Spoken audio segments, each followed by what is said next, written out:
Kia ora koutou te whānau. Welcome back to another edition of Big Hairy News. Kia ora, Chewie. How are you, love? Kia ora, Pat. I'm good. Busy? Oh, so busy. Like, it's usually much further along in the week by now. What? What does that mean? How time You goes know what more, I mean. Time goes faster? Yeah, have you never had like a full day of activities, tasks and chores and work and that sort of thing, and you put in a good solid 7 to 8 hours of effort, and you turn around and it's 11 o'clock? No, because the problem there is a 7 to 8 hours worth of effort. I'm not sure what you're talking about. But speaking of time, I was talking to someone today about, as we're watching Donald Trump literally decompose in front of our eyes, piece by piece, we have a concern that perhaps Elon Musk is going to find a time-space continuum and take him to a black hole, and he'll come back 40 years younger and be around forever. That was my concern about time today. I don't like any of that. I saw some footage from the White House today that made me come up with some old-timey insults for people. Oh, old-timey. Like, Shakespearean old-timey? Lick spittle. Have you ever heard of someone being referred to as a snivelling lick spittle? I have not. It is new to me. Someone that is such a sycophant that they'll lick the dribble that comes out of your mouth while you're talking shit. That was the entire table. Like, people praising, you're the best president we've ever had. You're the best president for the American workers. It's Theodore Roosevelt and the fucking Statue of Liberty and stuff. It was shameful. Yeah. Like, this is what I assume Kim Jong-un hears every day. Wow, little rocket like, man. He's sitting there going, yeah, I deserve this. This is all true. Pretty horrifying to see. Quick question. You're a little bit echoey. Are you sitting on your mic again, out of interest? Is it like away from hello. you? Here it is over here. just saying, just a little bit echoey. It wasn't too bad. We could hear you. It sounded like there was a few extra centimeters between you and the mic than there needed to be. We're so professional, eh? This is the best. No, it was good. There was a black cylinder in front of me. I thought it was my microphone. It's actually a can cooler. So yeah. So you did that peripheral vision thing. You can see it out. Oh, yeah, I can see it. It's over there at the corner of my eye. And it wasn't that at all. One of these is a microphone. The other one is not. Yeah, all right. Well, welcome back to the show, whānau. We are going to have a look at the announcements tonight made by the government about fast tracking. I'm already sick of we're making an express lane for supermarkets, eh? I'm going to use a pun, eh? But, we do need solutions for the duopoly at the moment. And as we always say, we'll call balls and strikes if this government can come up with some good ways to get, a third party in there. I mean, we will support it. Is that what they're doing? Well, we'll talk about that as we go through the evening. Also, Chloe Swarbrick on Big Herald Now.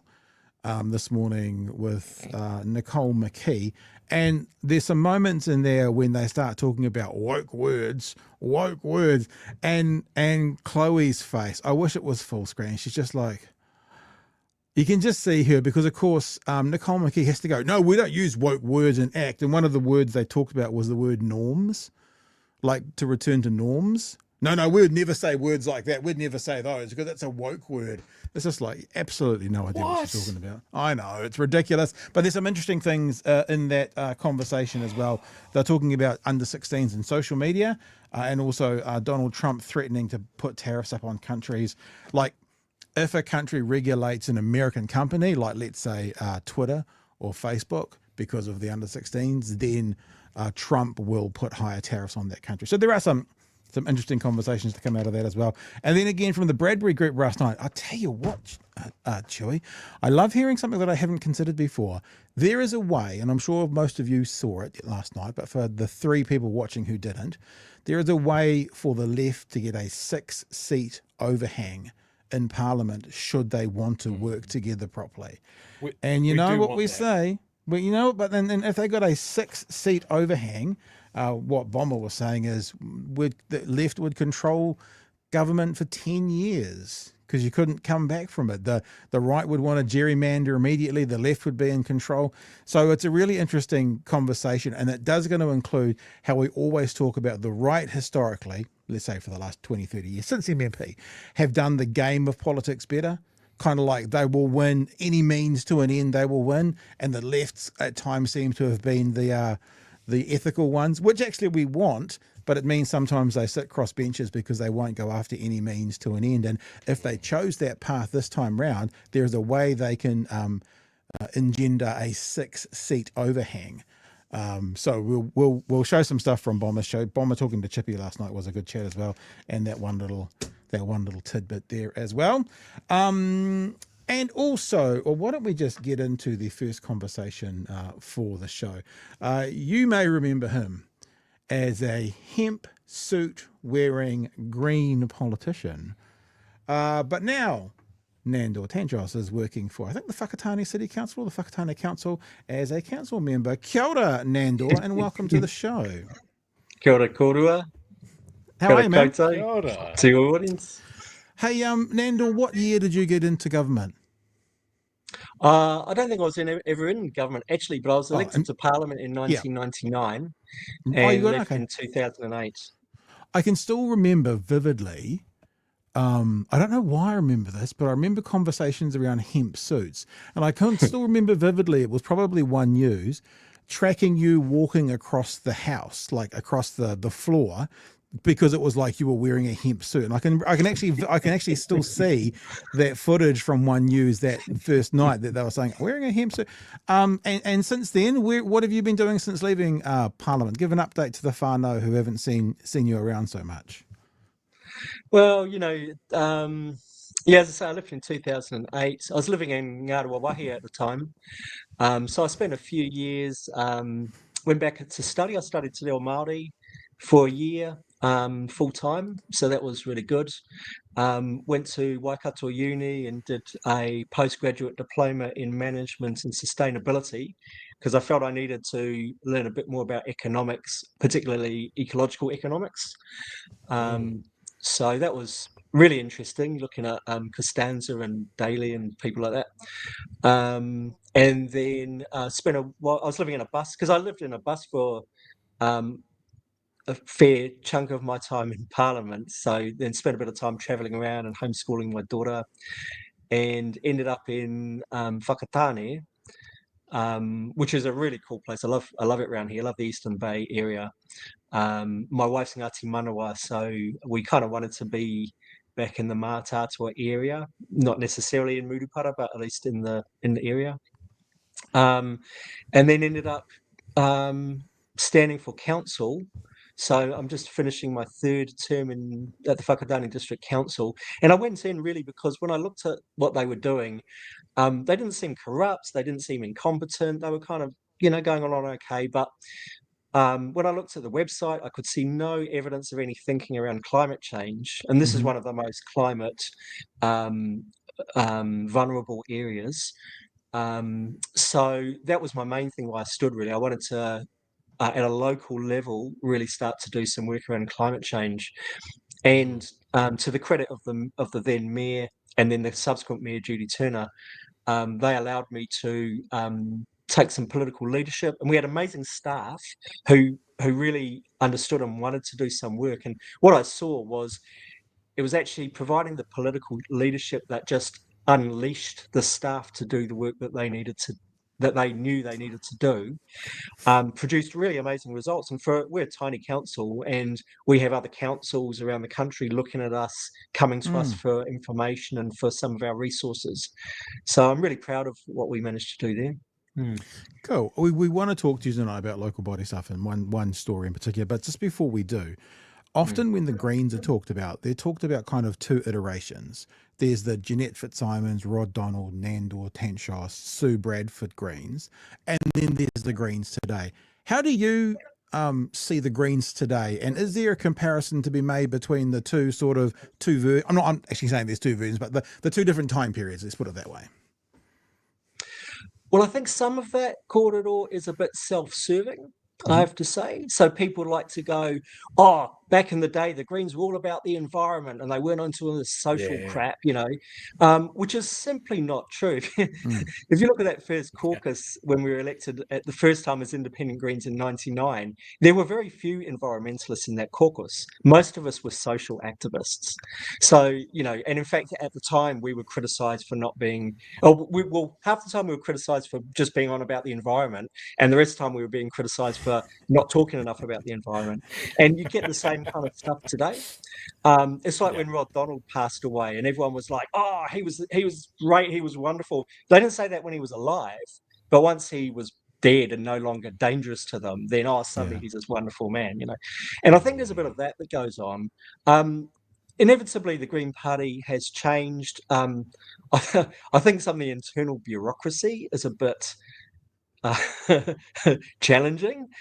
But I think in terms of politically, I've met with all of the Green Caucus, and there's some really amazing people in there.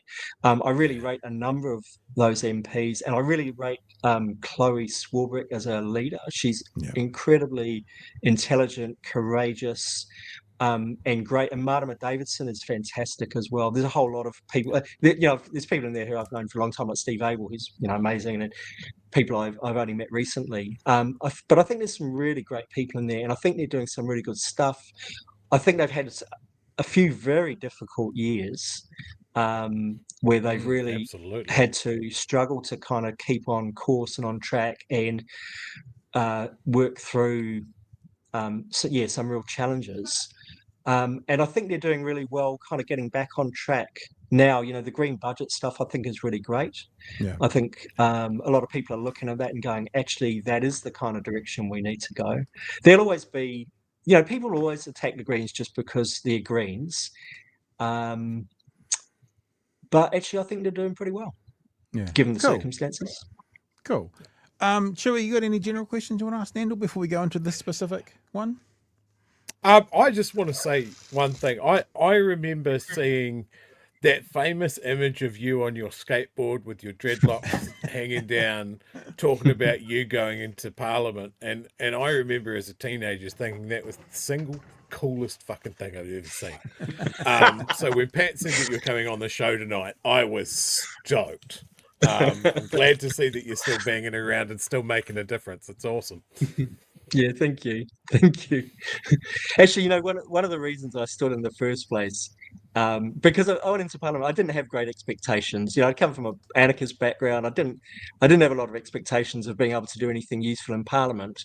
And in a way, the main reason I stood was just to say, you can be a dreadlock rasta, open cannabis smoker, all of that stuff they go on about, and you can still cut it with the best of them. You can still take your seat as an equal and do good work that you can be proud of, and as a kind of example. And of course, and then I found there was actually more potential to do useful work in Parliament than what I had imagined. But in a way, my first reason for standing was symbolic, just to say you can be yourself. You don't have to be another old grey guy in a suit, which is, of course, what I'm turning into. Interesting you talk about symbology. It's a symbolic thing. I remember being kind of a young voter, not really being too switched into politics, but even then kind of going, varied opinions are good. So I can remember voting for the Greens first time round, and I'm like, I don't even know if I agree with these guys fully. They're a bit kooky and weird and out on the edges, but surely having a variety of opinions in government would be a good thing. And when I voted for the first time, it might have been 99. No, probably would have been 99. But maybe the first time you guys were heading in, that was as deep as I went to vote for the Greens. To get in, varied voice. You can't go wrong with having more voices. You can't go wrong with having fewer voices, but more voices is always a good thing. And that was sort of my voting decision as a youngster. Yeah, and that cuts both ways. I've really come to believe that we can learn from everyone. I've debates all the time with people, and I've really started to come to the view that a debate is an opportunity not to win, but to learn something. And everyone in a debate has something to share and something to learn. And that goes to people on the right and people on the left and Greens and whatever label people have. Everyone brings something to the conversation. And I think if I think about, the progressives as a broad grouping of kind of Greens and left and maybe Māori Party as well, so as this kind of thing that I think we don't learn enough from our opponents. Sometimes our opponents have been very successful. I think I heard you mention this earlier in the preamble. Our opponents have been, very successful at like working together. I think you talked about, and we haven't looked at that and gone, oh, we can learn something from those guys. Yeah. They've managed to capture the language. Yeah, how's the right captured the language of freedom and liberty? Yeah. How have we given that away? And there's something to learn there because they've been very successful at it. And we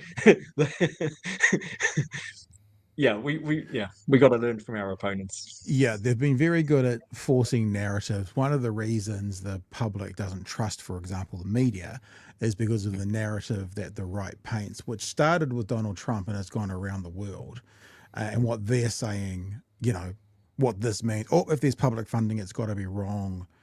Sort of thing. Yeah. So, we often use an analogy for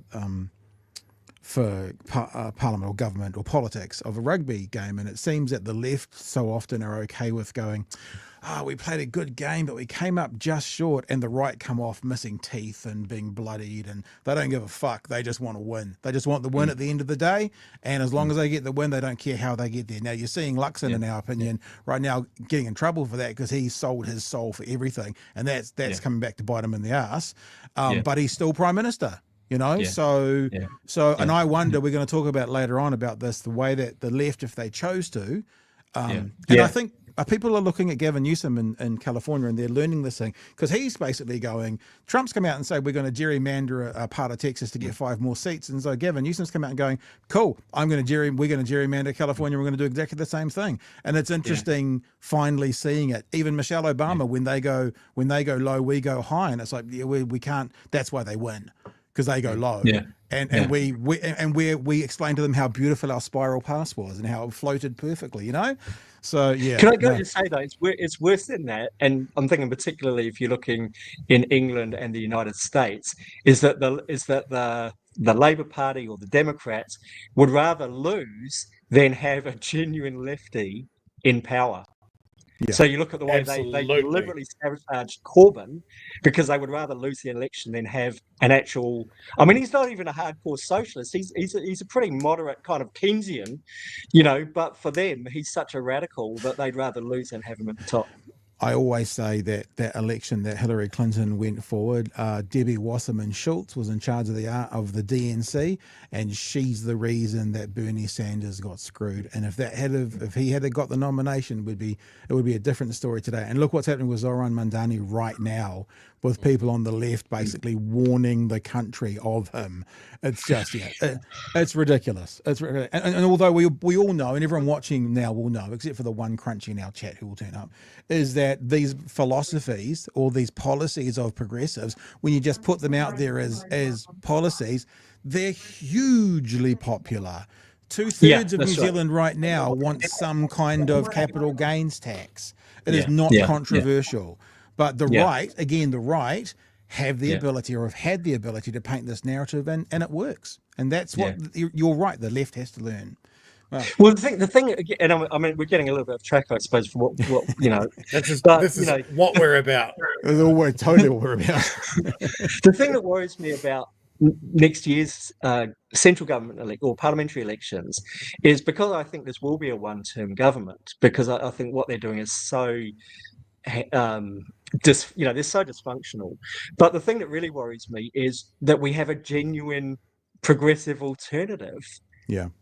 Because when the right makes that narrative, I don't know whether it convinces the population, but what they seem to be very good at doing is convincing Labour Party leadership that stuff is unpopular. When, as you've said, actually it's massively popular. And it really worries me that we're seeing this, this onslaught of legislation coming our way across a whole bunch of stuff straight after the Atlas Network playbook. And will we have a Labour-led government, that's got the courage to roll that stuff back, and not just roll back, but make some progress in the right direction, because we've been lacking that for a long time.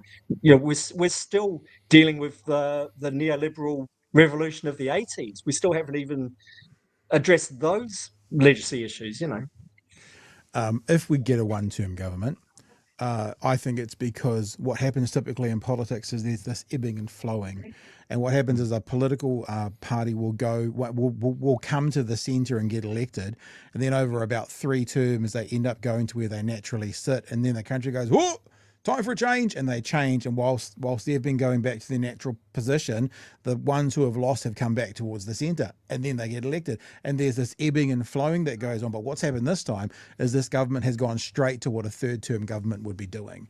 There's been no ebbing and flowing back to their natural position. They've gone elected and they've gone shunk right across to the right. And so I think some of the public, maybe enough of the public, are seeing them as if they'd be seeing a third-term government going, hang on, you were much more centrist when we voted for you 4 minutes ago. What's happened? And that I think that'll all play into it. It'll be interesting to see what happens. But I have to tell you one thing, Nandor, I have given up on predictions, and I will not go back there.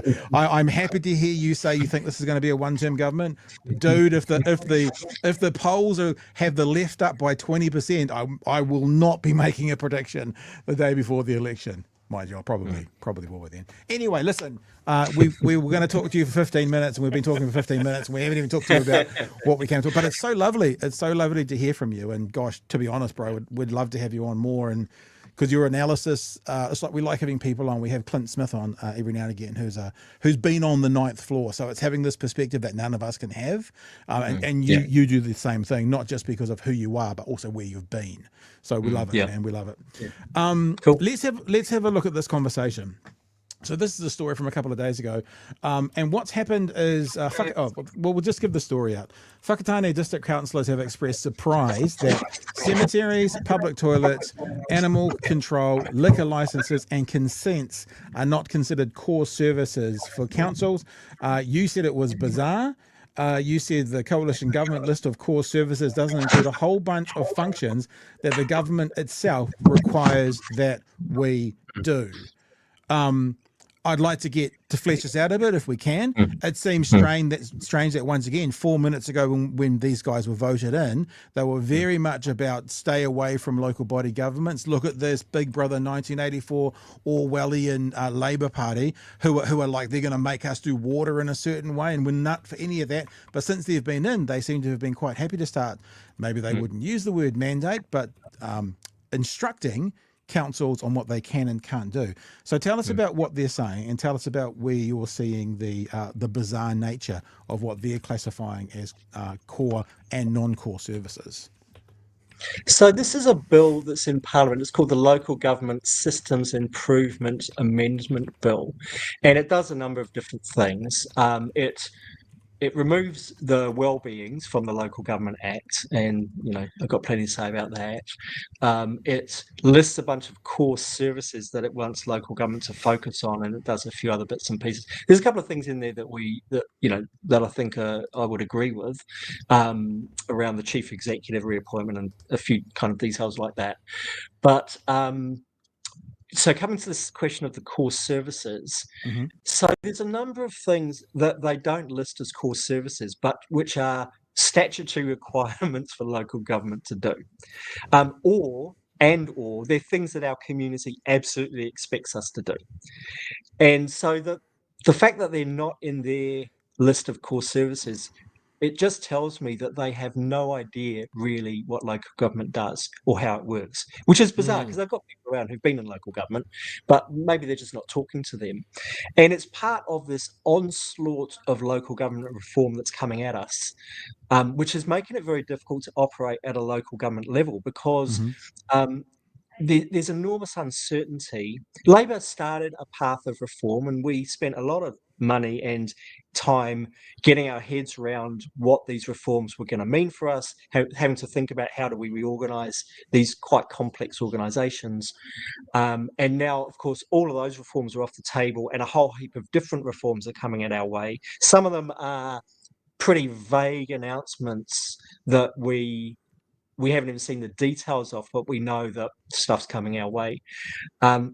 Partly, I think it's a distraction. The government loves to get in and attack local government for poor decision making and poor financial management as a great way to distract from their own poor decision making and poor financial management. And everyone loves to bash on local government as well. So it's kind of it's an easy target, really. But yeah, it seems like they don't really understand because. So there's all this stuff. So another example is that Bridges has just announced that they're going to freeze all of the district plan changes. So any reviews of our plans that are going on, and we've been required to, the review period's coming up where we're required to review them. That's all, we have to freeze all that, which is fine to say. Actually, you don't have to meet your statutory obligations on the review period because there's going to be some reform, and so you don't want to go too far into that. But there's a whole bunch of things that our communities are asking for us, begging for us to change in our plans, and so they haven't just said, you don't have to continue to pursue your reviews. They've said any changes that you make, we will veto them. We will stop them happening. So all the district plans are frozen. At the same time, they're saying they want us to speed up housing development. Now, one of the major tools we've got for housing development is the district plan. It's about where we actually zone for housing. And our council's done this huge piece of work around spatial planning. We've worked with across the whole Eastern Bay and with Crown agencies to get this kind of spatial plan in place so we can really start to identify where we can put housing and commercial development, because there's a lot of, our district is squeezed for land. A lot of it's climate change, it's flood prone. We've got these massive reclaimed wetlands, which are now dairy farm. Well, you can't build on that because it's just turning back into wetland, So there's only a few places where we can build. So we've done this massive piece of work working it out, and now basically that work is now frozen. And so at the same time, the government's saying speed up housing. At the same time, they're jamming the brakes on. And this is just one other example of how they just don't understand what's going on.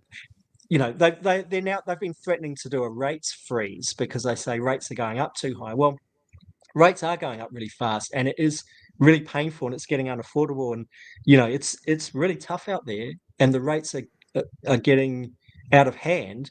But one of the really, and I just did an analysis of this, the main driver of rates is the need to upgrade and renew water infrastructure. Now, Labor had a plan. Nandor, if only there was like a government who decided that maybe there was a way that we could deal with, let's just say the three kinds of waters that councils have to deal with. But no one had the foresight to think about that. So I guess councils are just screwed. If only, eh? Well, the curious thing is, after national campaigns so strongly against Three Waters reform, and as you said, big state and all this stuff, now they've got their local waters done well, and essentially they're trying to get us to do the same thing, which is amalgamate to get some economies of scale to make it a little bit more affordable. But they're not telling us what we've got to do. They're just going to force us in other ways. But the other thing that Labor did when they introduced the reforms is that they actually funded quite a lot of the preparatory work, because even just preparing for these kind of reforms just choose huge amounts of resources, again, especially for a small council like ours, where we've got a big area, small population base, so Labor funded some of that work. Well, National's not funding any of the work. They're going, it's up to you, you just do what you want, you pay for it all, but by the way, if you don't do what we want you to do, we're going to kind of force you into it. Oh, how about also you guys should sell your assets to pay for it? That's what you should do. You go and sell some of your, there was a very good conversation the other day where someone said to, I think it was to Bishop, you're telling councils they should sell their assets. Does that mean that your government should be selling assets to pay for our costs? And he went, well, we haven't promised that we're going to do that. We're definitely not going to do that in the first term. Like ding, ding, ding, ding, ding, warning people, listen to the words. Like, was it Maya Angelou when someone tells you who they are, believe them the first time? Warning. Sorry. Yeah. And sorry, it was Bishop I meant earlier, not Bridges. And the thing with local government is that every review over the last number of years has said basically the funding model for local government is broken. Yeah. That we cannot do the kind of infrastructure upgrades that we need to do, especially to meet the new standards, based on rates. It's just unaffordable. And again, particularly for small communities. We've got tiny communities here like Murupara and Matata, which need significant work on their wastewater systems. And those communities can't afford to pay for that. So we're looking at how do we equalise that across the district and things like that. But one of the big problems for us is that, they add GST to rates, so it's kind of like a tax on a tax, which makes everyone's rates 15% more expensive. Yeah. And one of the things people have been saying is that the government should be returning even just a portion of the GST collected in an area back to that area, because councils do a lot of work to support and facilitate economic activity, and we don't get anything back from that. So we spend out of the public money to do economic development, but we don't get any return. So, a portion of the GST back to us. And the other thing is that the Crown doesn't pay rates on its properties. Now, in our district, we've got massive dock estate, and I wouldn't like to see, dock having to stump up a whole lot of money because they're also being squeezed. But the Crown should be paying rates because they do enjoy the benefits of the infrastructure that we put in place, but they're not contributing at all to it. So yeah, it's affordability is a big issue for us. Yeah. Chewie, sir, you got any questions to throw at Nandor before we let him go? I think there's a lot of pressures on councils at the moment, and it definitely does seem to be coming from central government of both, hey, stay on your lane and stick to your core services, which we're not going to expand on, but if you could just do car parks, potholes and rubbish collection and just keep your sticky nose out of social housing and whinging about how you don't have enough money for water. Which we find if they did the job, if they provided social housing and actually, all that stuff. Because we see that a bit down here in Dunedin of being told to stay out of social housing, and then the answer is, so are you going to do some social housing? And then they go, no, we've just cancelled 2. But stay in your lane. It seems to be pretty universal. And I think when it comes to the water situation especially, there's a lot of focus on those big centres that probably do have more resources to do that work. But as you said, the smaller settlements, the more spread out regions and that sort of thing, who's going to give them a hand? Who's going to go, I'll throw you a couple of $100 million to sort out your wastewater treatment? It's just not going to happen. We did the numbers. We did the numbers, and I Chewie, correct me if you can remember me saying this wrong, but I'm pretty sure it was Gore needed $300 million to sort their rates out. I did the numbers based on the number of ratepayers in that region, and it was going to be something like an additional $5,000 for every ratepayer for the next 20 years on top of their rates to get there. And obviously, what business person, what homeowner, what retired person is going to go, oh, yep. And it's really because all of the councils for the last 50 years have been too cowardly to go, hey guys, let's just be honest. Much like if your house was falling down, you'd have to put some new siding up. Well, the pipes are falling down. It's 1992. The pipes are falling down. We need to start doing something now, and they haven't. But if and you vote, it doesn't mean it's not going to get done. If you vote for me, I'm not going to put the rates up. Yeah, exactly. That's exactly. I'm mayor now. Okay, cool. Yeah. I mean, our council at one stage wasn't even funding the depreciation. That was a while ago now. But, I mean, I think that was even illegal. But again, as you say, it was exactly about that. Oh, vote for me, I'll keep the rates down. Can I come back to something you were saying earlier too? So think about well-being and social housing. So you're quite right. Kaingaora in our district has just they had some really good plans for some some kind of medium density, multi-dwelling apartments in this piece of land that they'd acquired that had been empty for a while and was crying out for some development. Really, really nice plans. They did a really good job. Just about ready to go. They had the consents in place and everything, and then this government has pulled the rug, and they're selling off that land and abandoning basically almost all of the social housing they had planned in area, and it was all ready to go. It's just it's just such a tragedy. And when when you come back to this idea about core services for local government and removing reference to well-being, everything we do is about well-being. Whether it's repairing roads or making the water come out of your pipe or flushing away your sewage or having a library or a swimming pool or having sports fields where your kids can play, it's all about well-being. Some of it's hard infrastructure, some of it's social infrastructure. But the reason why we do it all is about well-being. We maintain roads so people can connect with each other. We don't do it because we like roads. We do it so people can connect and visit and have mobility and can get around, can get access to the things they need and to their whānau and the community. We have water pipes because it's a health thing. We're keeping people well, and you need water to do commerce and all these things as well. So everything's about well-being, and the idea that somehow there's this kind of there's these things which are just like, oh, it's just pipes and roads and don't worry about anything else. Who's going to provide this stuff? Who's going to provide the libraries and the pools? Because they don't make money. That's why councils do them.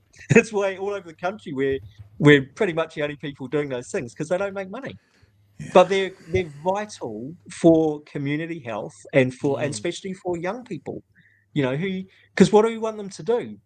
If we don't provide things for young people to do, what are they going to do instead? Break into cars? Yeah. Especially in smaller regions where the resources are lessened already for what young people can do. So, yeah. Hey, Nandor, it's been fantastic having you. If you don't mind, there's just a couple of very quick questions from people in the chat. Sure. Kiwi Bird's asked two of you. The one wants to know, do we still have the dreads going on? Which I'm assuming we do, which is under the hat. Yeah, well, there you go. We don't have to get undressed for us. This was happening before the chat. I think it's to do with our thumbnail. People think you look like Pedro Pascal. Yeah, Pedro Pascal. So wanted to know, are you related to Pedro Pascal? I take that as a compliment. I think you're saying it's a good thing. Gary has said, never underestimate how much influence you have had on changing attitudes and decreasing stigma, Nandor. Thank you. Thank you, Gary. Gary, respect to you, my bro. Yeah, so that's. I love your stuff. Love your work. That's in there as well. It's been an absolute pleasure having you. I kind of want to apologise for keeping you longer than we said, but I think you took us off the track. It was more you than me and Chewie. Yeah, it's 100% your fault. Yeah, it wasn't nothing to do with us. Great. I've enjoyed chatting with you guys. Yeah, it's good. Yeah. It's good. And we'd love to have you back. So don't be a stranger, and we'll stay in touch. Thanks for joining us tonight. Well, hopefully after October the 10th, I'll be Mayor of Whakatane, and then you can have me back on as Mayor. Oh, we look forward to seeing that, bro. There you go. Absolutely. Vote Nandor for mayor. Vote Nandor. So that's actually, I should ask that. So that's what you're going for? You're going for mayor and council, or just mayor? No, what's the plan? Just mayor. I've the end of my third term in council, and not meaning to speak ill of anyone, but I can't do another 3 years under the current mayor, right. Because I don't have the ability to have much influence as it stands, and so I'm not there to warm the seat. If I can't do something useful, I've got other things to do. So standing for mayor or council, so it's either step up or step out, and either way is exciting opportunity. Well, good luck. We'll keep an eye on that one, and thank you. Love to have you back anytime, Nandor. Appreciate your time. The future mayor of Whakatane, Nandor Tanczos. Thank you, sir. All the best. A couple of other chats that have been there super quick. Peter just says, cringe Minister Luxon said Swift should get married here. Yep, saw that. Invercargill got on the bandwagon as well. And Wally Ruru says, trains. So, yeah, I think there's a subtle message there about public transport. You may have missed it. That person might enjoy trains. It's there. Anything? It's good because trains are rad. Anything you'd like to pick up on after that conversation? I would just say the thing that I've picked up on from the chat tonight, and from looking at what various mayors from one end of the country to the other are saying, is it's fucking consistent. They have the same problems. They've got central government shitting on what they do, telling them to stay in their lane, not understanding what councils actually do, criticise them for wasting money because of that, not giving them the tools to do the work that they want them to do anyway. The housing, the water, you know, how a council funds itself with rates, something that everybody acknowledges as a problem, something that is clearly a broken system for the reasons that we spoke about, that, you know, if you want to be in council, a popular message is always going to be, I will make sure you don't have to pay as much money, whether that's a viable long-term solution or not. One end of the country to the other. So what do councils do? Yeah. I mean, like, it's just so frustrating. Like, it's like, I don't like to always compare things to American politics, but people are starting to learn and figure out, those people who are on a bit more of the, not who have gone all the way full Trump ideology, but they're starting to learn that he fooled them. I just kind of wonder and think, what are these centrist voters who wanted to put these guys in last time thinking? Because all of the stuff that they criticised the last lot for, they're doing. And how can they not see that? And more and worse, they're going to track all of our cars. We're all going to be tracked all the time from these guys. Like, I just... Nandor was talking about, it's an interesting perspective actually, especially coming from someone from the Greens, talking about sort of the debates with all people have value, because there's many people who sit on the left that are like, don't platform those people sort of thing. And I agree with him about that you can learn something. And we have a bit of a philosophy, or I have a bit of a personal philosophy, that if I'm getting into a debate with someone, I typically go something like, are you prepared to change your position or to move slightly or to change your mind? And if they say no, I go, well, I'm not looking for an argument. Because if they say yes, then they're doing what Nandor says. They're open to learning about, and sometimes I think it's valid just to learn about how someone thinks as well. Like, you get to that point where I go, you are so wrong, but I can see how you got there. Like, I've had conversations, and I've used this example before, I probably shouldn't, but of a very elderly person, 10, 15 years ago, who lost her husband, husband went to a Japanese prisoner of war camp and came back a changed man. And she had some pretty, what I would consider, icky views about Japanese people. And I'm happy to share that, but I could still step back, go, but I see how you've got there. Oh, you're wrong, like completely, but I can see how you got there. I think sometimes learning about how some people think and why is still valuable. So yeah, anyway. You know, I've had some great, you know, conversations with people that have a different political opinion from me. And it's exactly what you said. It's like, it's also very much what I said in the Discord over the weekend when things got a little bit argy-bargy, is that you have to treat it like a conversation that you're having with someone over on the other side of the table over a beer. You can't go from 0 to 100 and go, you're a fucking fascist, because you get punched in the teeth. And it works the other way as well. There are views which you don't have to entertain. Like, yeah, totally. Some people belong in camps. Oh, okay, I'm not sitting at this table. You're on your own. And I think that's, when we're talking about not platforming people, that's what it is. They can sit on a fucking table themselves. I don't have to help them. Yeah. You know, but I have had great conversations with people.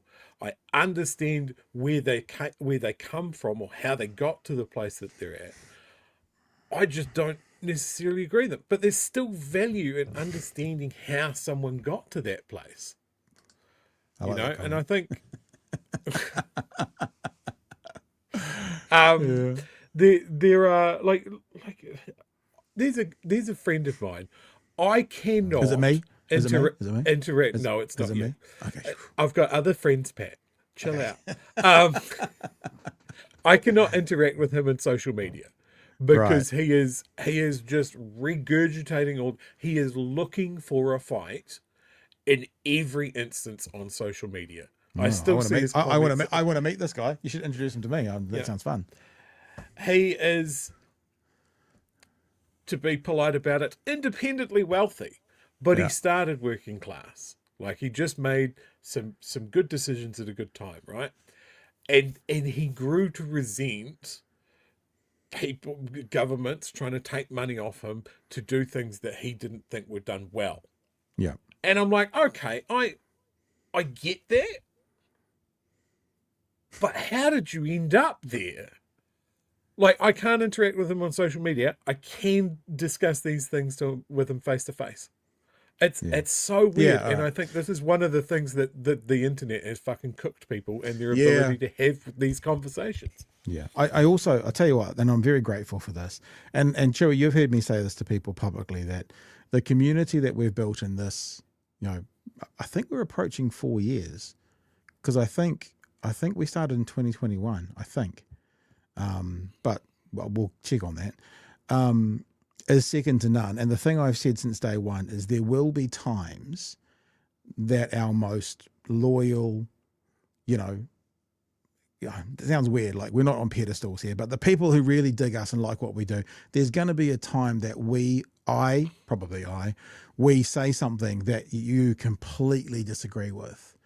And Chewie and I have had experiences in this show with people who didn't really know us, then sort of going on the attack, because I think that's happened a few times. Nothing massive, but what I really enjoy and really appreciate, like genuinely appreciate about this family, is we have enough of a relationship with one another that you can get that thing wrong and then go, like the thing I've always asked is judge us on the sum total of our work, not the one topic we're talking about, because it's the sum total of our work. I mean, obviously there's going to be the odd thing. Like if you knew what Chewie really thought about white supremacy, you might go forever. But there's some lines we don't cross.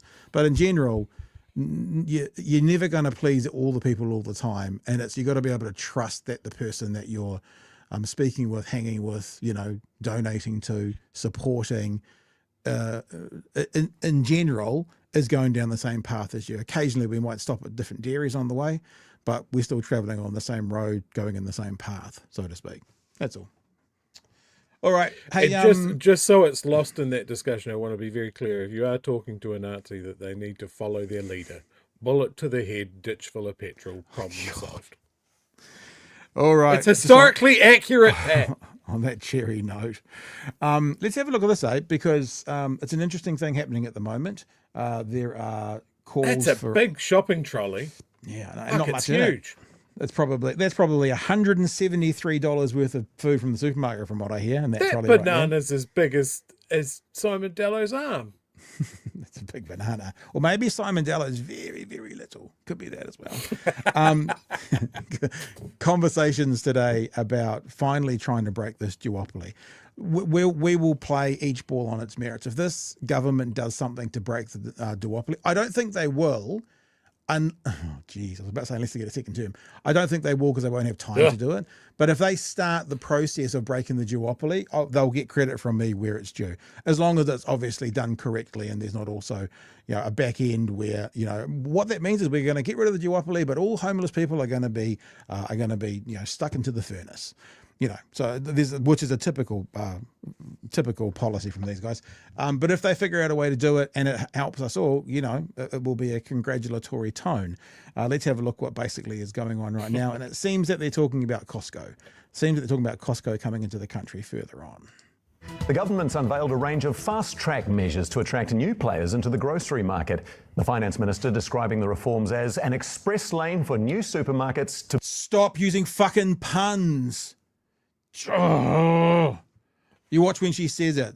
She's so fucking proud of herself. Boost competition.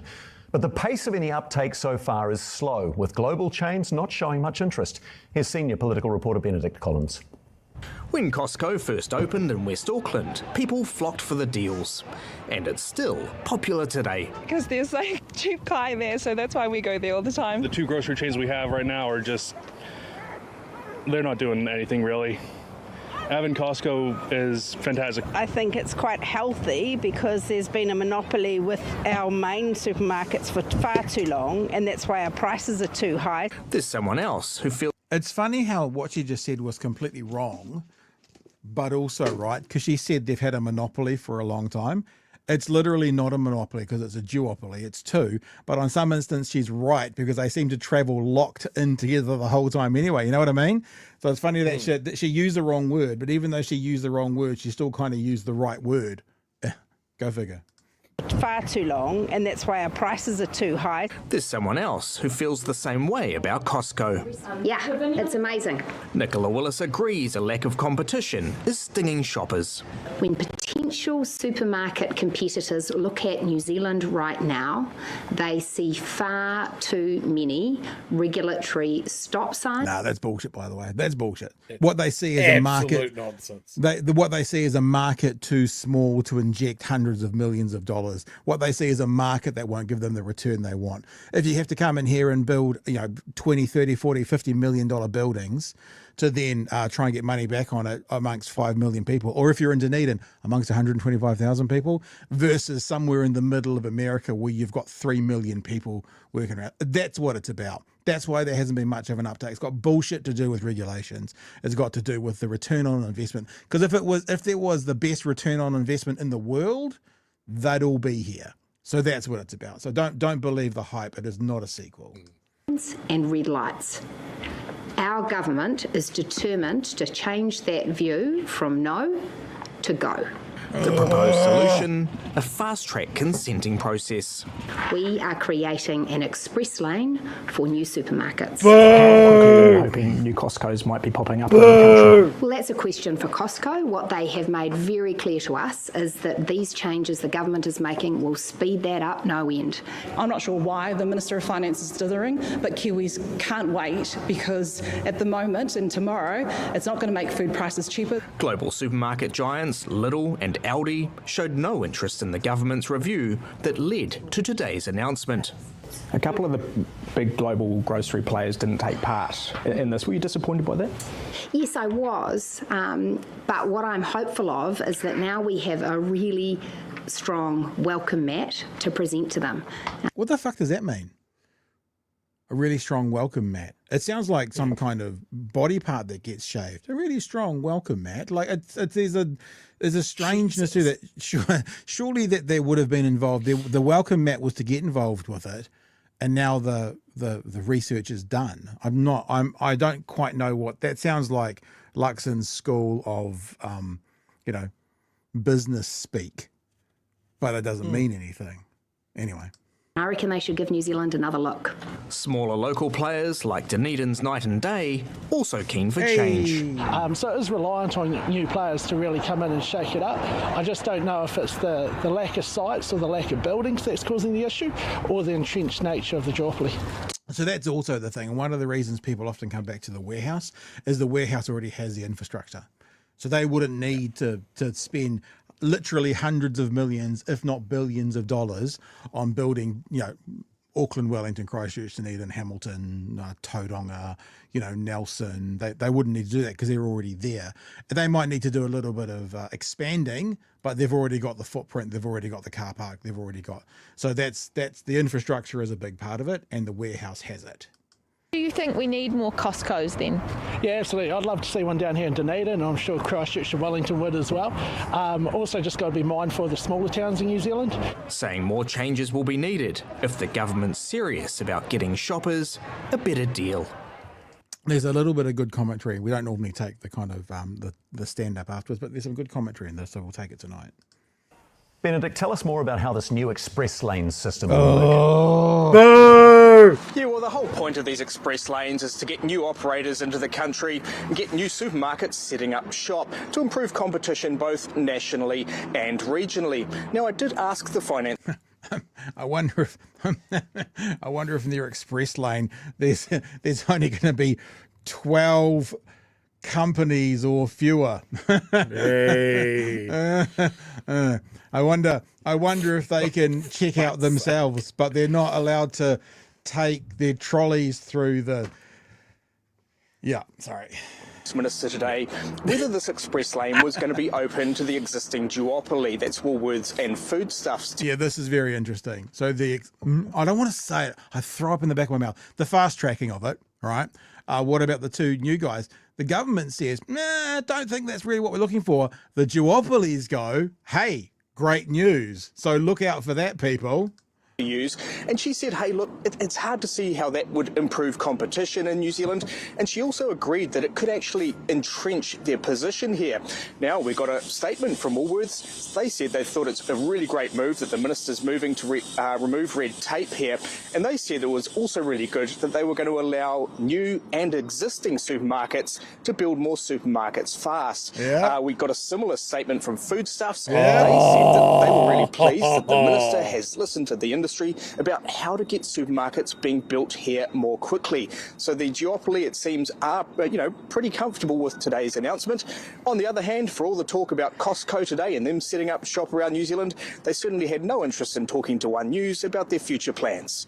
So, as we say, oh yeah, see, fighting the bullshit since 2021. What a crock of shit. But that's the thing, like, I am completely for a way to help cost of living go down. I'm completely for breaking the duopoly. If they don't do it correctly, it possibly could entrench the duopoly. So as we always say, and sorry to be a bore, but those details, them's what the devil has as they go through the express checkout, making sure that they're not ringing up their macadamia nuts as peanuts.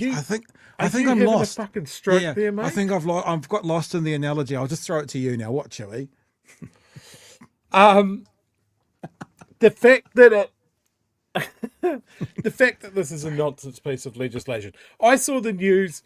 Again, Nicola Willis making a huge announcement about the supermarkets and methods to bring down the cost of groceries for all New Zealanders. Tune in at 2.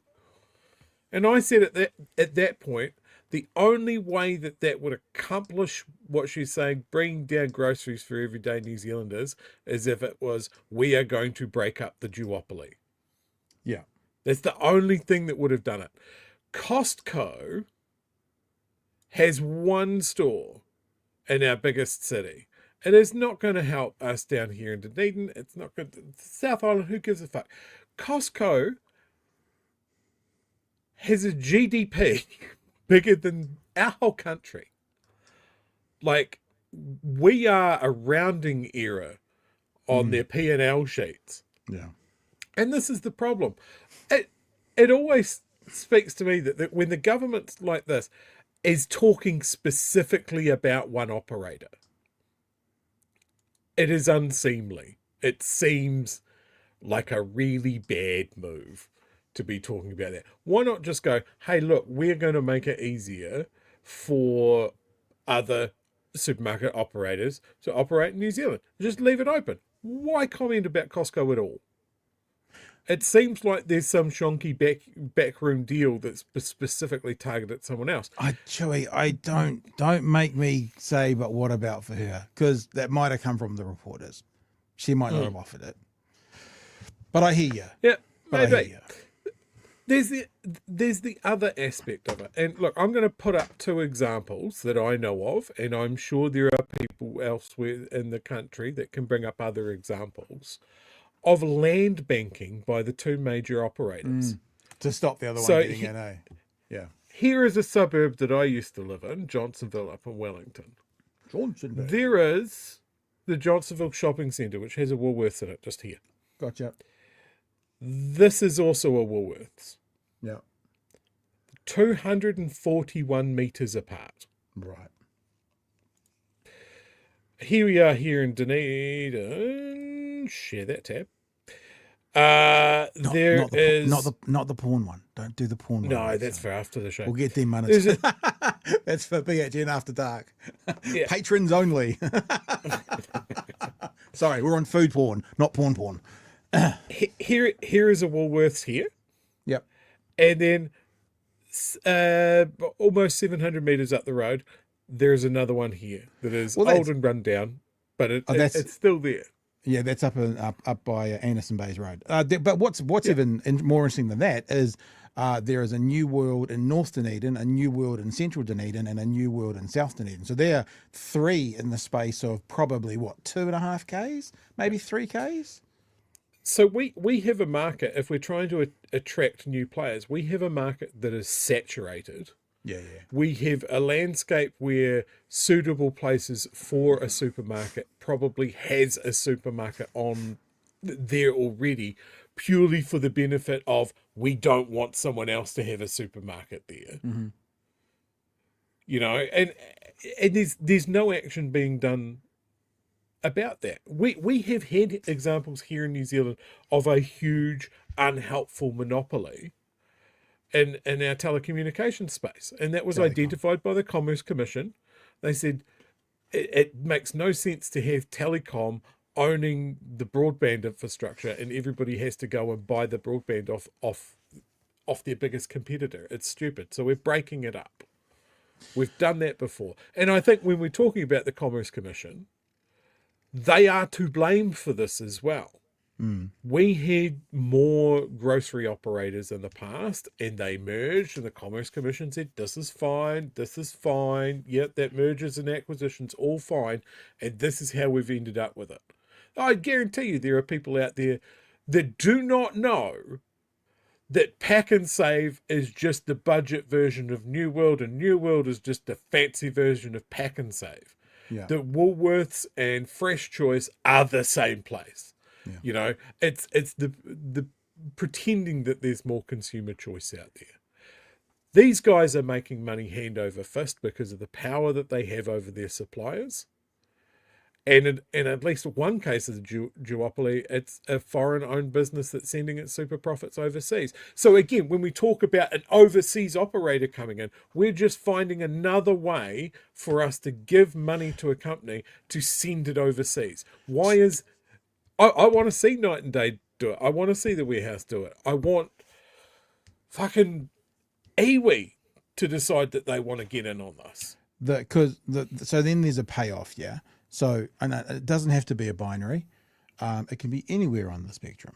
But if profits went offshore, but it made cost of living a lot better, would that be an okay trade-off? You know, so if it brought things down. Also, the things like Night and Day, and I mean, you can put Foursquare in there. Foursquares are pretty big these days. In the old days, my day, Mangawhai Head's Foursquare was teeny. It was 2 aisles, and it was basically a glorified dairy. They're supermarkets now, but I forgot what I was gonna say. It jumped. Oh, that's right. Night and Days in particular, they are basically dairies. They can't compete. They won't compete. They face exactly the same problem as a brand new company coming in. They would need to spend tens, if not hundreds of millions of dollars on infrastructure because they're not big enough. I mean, if you're going to compete against Pack and Save or against Woolworths and New World, you know, how many items do those stores hold? 10,000? Yeah. Something. Night and Day can't do that as it is right now. So they still have the barrier of entry of infrastructure. The warehouse does not. And I mean, when I talk about breaking up the duopoly as well, nobody knows what that looks like. It's a completely different thing to say something like telecom. We're going to split you into Chorus and Spark. It's a completely different thing to go to Woolworths, foodstuffs or whatever, and go, okay, so we're breaking you up. We need you to give up half of the locations. You know, we've got these, we're bringing a competitor in and they're going to buy half of your locations somehow. You know, how does that work? Yeah. Yeah. Like you said, Night and Day would have to go out and start buying up. Yeah, it's the same. It's the same barrier. Yeah. Unless, of course, Night and Day bought, let's say, Fresh Choice. Then they could have the Fresh Choice infrastructure, but it's still the same barrier. And I'll say it for a third time. The only one at the moment in this country who doesn't seem to have that barrier is the warehouse. And I don't know what it's like around the country. I saw a few chats go past. Warehouse South Dunedin, there used to be 2 warehouses in Dunedin. Now there's only one. So the Warehouse Dunedin, they have a grocery section. I don't know whether that's a test case. We get our eggs from there because they're the best priced eggs, although eggs have done that kind of turnaround. I don't know whether that's a test case to see how it actually goes. It's not enough to be a shop. It's not enough items. And I think I just started an item. Was it Tane? When I asked how many items a supermarket says, I think Tane, and I'm assuming he's saying supermarket has 100,000 items. Yeah, I can believe that. That's unbelievable. It is believable. It's unreal. It's rather than unbelievable. So maybe it's a test case. I don't know. But The problem we're always going to face is the size of our economy, because for a group like Costco or whatever, the ones that are Alders in the UK or whatever, they look, do we want to drive $500 million into the New Zealand economy and get a 0.0001% return over the first 20 years? Or do we want to just keep driving things into our big countries where we get a much better return? It's just, this regulation thing is horseshit. It's bullshit. It's not the case.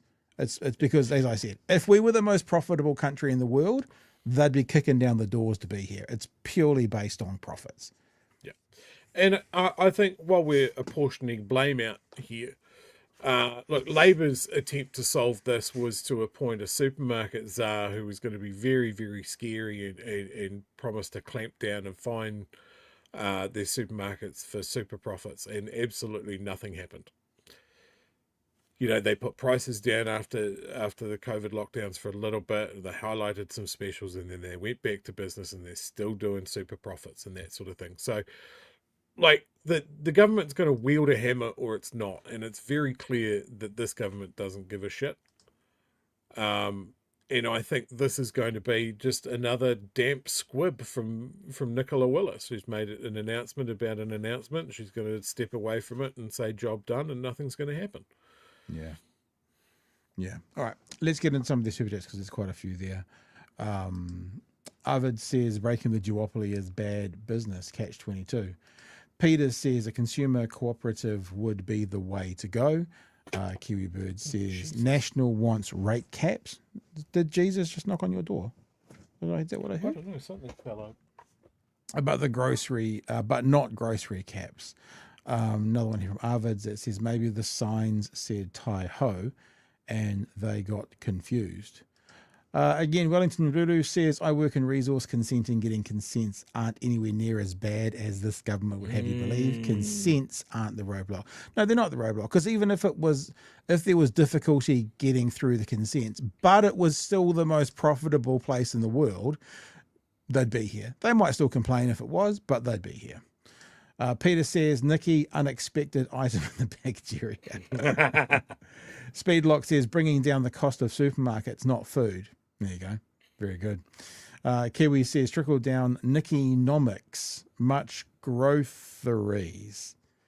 I think I might have spread some kind of virus around with what I was doing. I apologize in advance. Arvid says, Nikki, no groceries. Also, these racists will do anything but let iwi join the game. Well, again, I mean, I think that's a great idea, but iwi face exactly the same barrier as a new company. Hundreds of millions of dollars of infrastructure. Yeah. So, and not every iwi has that. I'm pretty sure Kaitahu could probably get into the game. They own Deebs says, the duopoly has huge land banks, as you were saying, Chewie, in all the cities. Good luck finding any profitable sites to set up shop. Gold says government needs to start a national grocery change, fixes prices. Profits can go to well-paid staff, lowering prices and keep the balance to boost. Kiwi saver for everyone. Well, it's interesting you would talk about like government owning, because when you were starting to talk about profits going offshore, part of what we're going to watch with Chloe Swarbrick, I don't think it's the part we're going to play. They talk about $10 million a day of profits going offshore in our banking sector, you know. So yeah, it seems that there's solutions. It seems that there is a barrier of entry. How do you jump that barrier and let someone or get someone to take the jump off their own bat? I don't know. Breaking up seems to be a pretty clear thing. Straight away, you could have 4 rather than 2. That would make a difference. A new person, a new company coming into the country, or a new company starting up from within the country, or a current company diversifying and getting into something else. What you could see is if they broke up the duopoly, you could see the warehouse getting into it. Maybe they'd just, rather than doing it in their current warehouse places, they'd be like the warehouse extra food, or the warehouse something else that could be the other places. You know, they could figure it out. I don't know. Pat, I can solve this. Okay. I can solve this. Hang on. Are you listening, Nikki? Nikki, are you listening? Go. We nationalise a whole bunch of supermarkets. And this is where I get the government's attention. A public-private partnership between the government and iwi. Wow. And then everybody's happy and we can dance around the campfire. And that's my story. That's how I fixed it. And this I is hope people my are keeping story. track of the ones that I've sold. Is anybody keeping notes. track of the things that I've sold? I've got notes. Because I've got notes. Yep. Because eventually I'm going to need policy, and it just seems like that's a good place to get it from. Yep. Hey, let's have a look at some parts from the Bradbury group last night. Mr. Anderson there smelt sausage rolls. and Chippy turned up. That's a bit rude. It's a little bit rude. Let's just get into it, shall we? Talking to... Is it? I'm on the wrong page. That's why the numbers didn't work. Chippy talking to Bomber, and them both talking about the tough on crime rhetoric that National have. I don't know if I've got it in this, but Bomber did quite a long introduction to this where he talks about Labor. The truth is that Labor is tough on crime, but they also provide the off-ramps from crime to get out of it. So it was quite a nice kind of picture. Then through to Chippy about this idea of the rhetoric around being tough on crime. The reality is tough on crime rhetoric is the easy part. Preventing crime from happening in the first place requires a lot more thought, a lot more action, and it's something that the current government, National Act, New Zealand First, don't seem to have any real answers to. There are answers there if they look for them. They choose to instead hide behind slogans rather than solutions. Academic research shows us 80 to 90% of gang members were abused in state care. If we want less gang members, stop abusing kids in state care. What am I missing here, Chippy? Well, we did some work when I was Minister of Police for that brief period of time around the kids who were involved in ram raids. Right. And we found that something like 90% of those kids had someone living in their household who had been in prison or who had otherwise been involved in the justice system. Now, that was the hardcore group of offenders. So I'm not saying that covered every kid who was getting hooked into that, but the kids who were at the core of it, it was a cycle that was repeating. When we put real effort around those families to break that cycle, 75% of those kids stopped reoffending. Right. There are answers there if the government look for what the evidence tells them rather than just going with slogans. There you go. Chewie. Bang, bang. That was pretty bloody good. Yep. That was pretty good. And look, this links back into what was saying yesterday. Don't engage National on their fucking you soft on crime thing. Just stand on your principles. Yeah. Stand on the knowledge that you have, the evidence that you have, and speak to your principles. Yeah. Yep. No, very good. Let's do the next one, shall we? Because they also had a bit of a chat in general about the economy. Let's move on to the economy. And National's plan after their slash and burn economic vandalism is to sell citizenships to 215 gold visa multi-millionaires, change the overseas investment rules to allow those new multi-millionaire citizens to buy residential property, and the Prime Minister just breached the independence of the Reserve Bank, all to inflate a speculative property bubble. Is that the best economic growth plan that National Act and New Zealand First can create? A speculative housing bubble? Has Nicola Willis taken our economy to market and sold it for 3 free market magic beans? I can understand why New Zealanders are feeling really let down by this government. It's important for us all to remember they said they were going to fix the economy, right, that there was going to be nothing to it. They were just going to bring a more business-like approach to it, and everything was going to get better. The cost of living was going to be fixed. Jobs were going to somehow miraculously appear out of the sky. Everything was going to get better. And instead, New Zealanders' real experience has been that everything's gotten worse. Right? Again, strong messaging. You might wonder, you might say, it sounds like he's getting somewhat into election mode. What are your thoughts? Yeah, this is what we need to, like, I know when we had him on and he sort of explained why we don't see mongrel Chippy very often, because he's talking to the middle and he's being the leader and that sort of thing. But it seems when he comes on a show like ours or a show like Bomber, we get closer to what we need to hear from him. Yeah. And what I believe the public need to hear from him.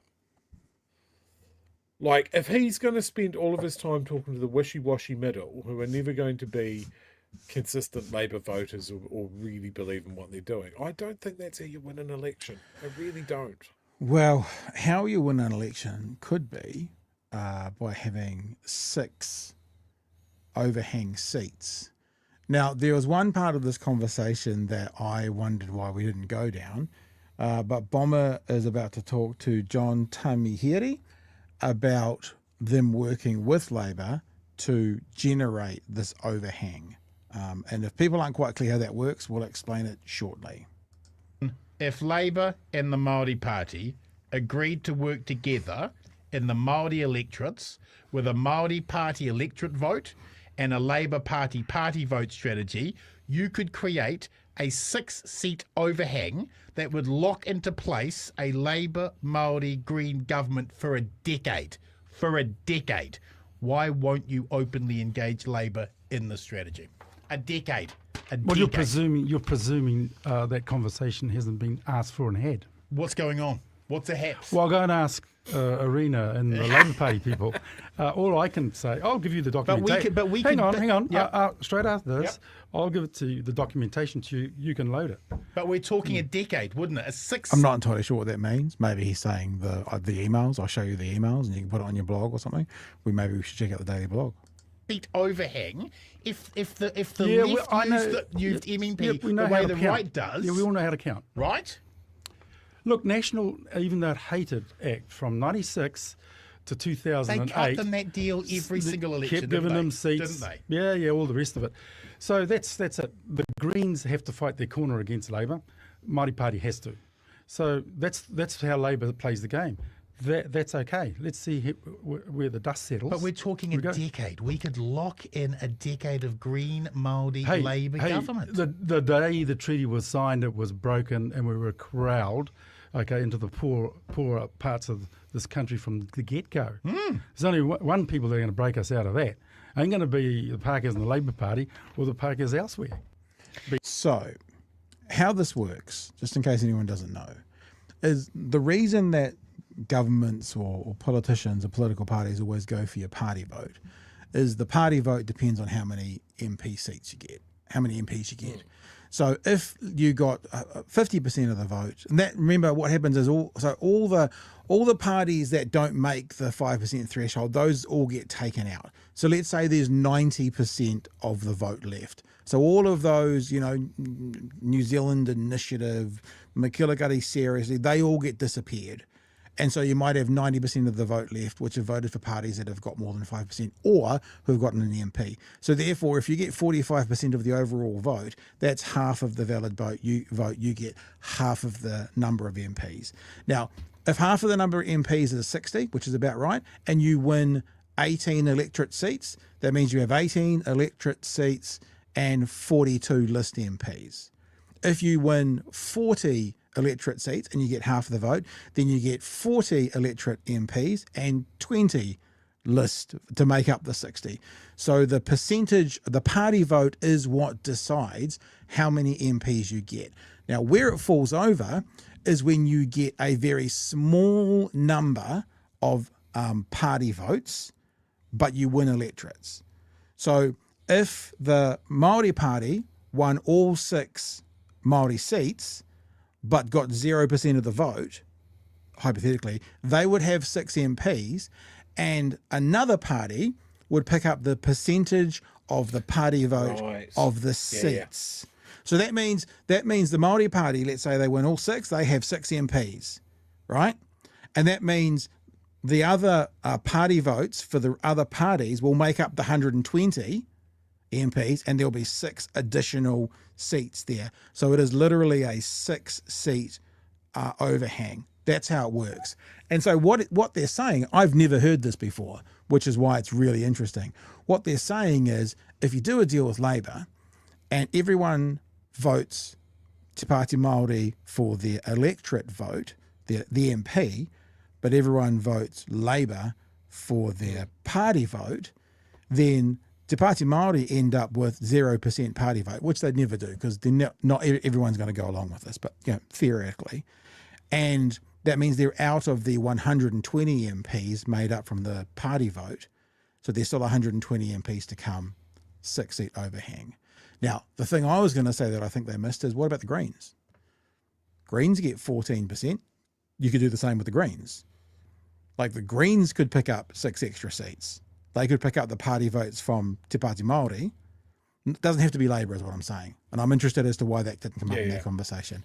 Like, if the Greens in Te Pāti Māori, remember Debs and Marama high-fiving at the last debates? If the Greens in Te Pāti Māori did this, it would be the same result. There'd just be more Green MPs and more Te Pāti Māori MPs. So it's a really interesting thought. It does come back to this exact conversation that we just had with Nandor. And we've had lots of times before about how the right play this game of politics better and the left don't. This is viciously effective. It would require a lot. And what I also hear in John Tamahiri's answer is, they've fucked us over one too many times.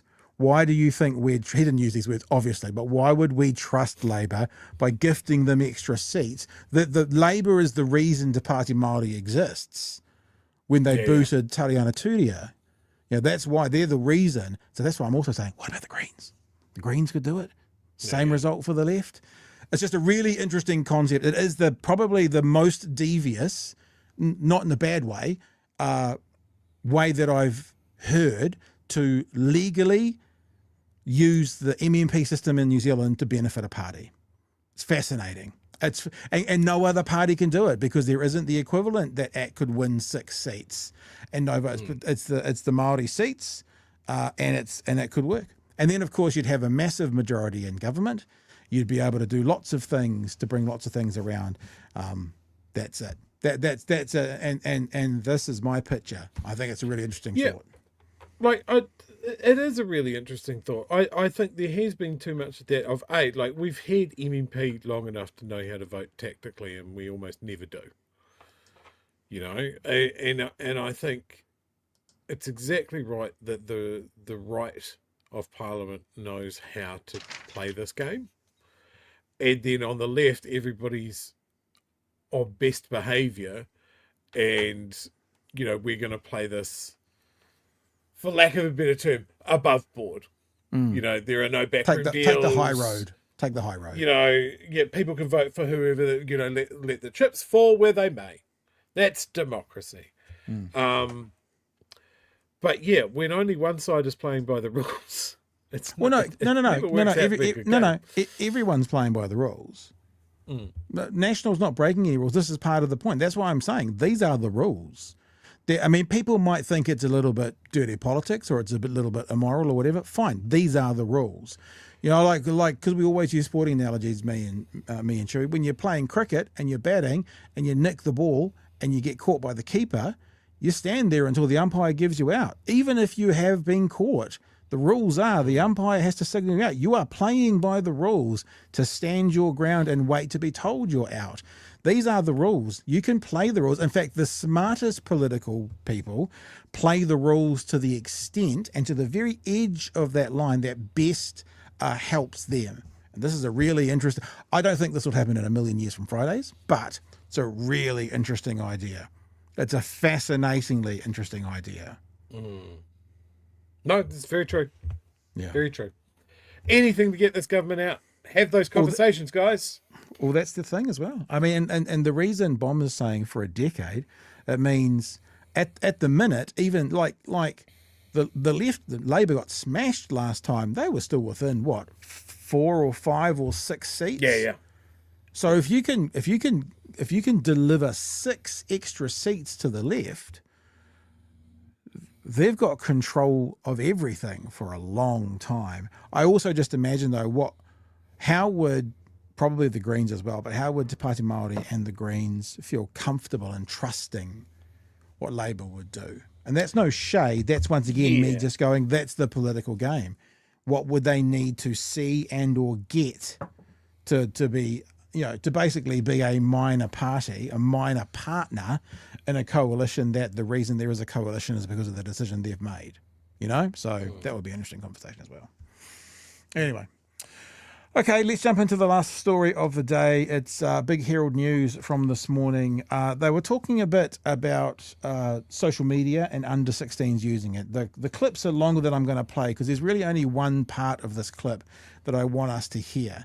And that's an ACT minister saying why putting this law in place wouldn't work.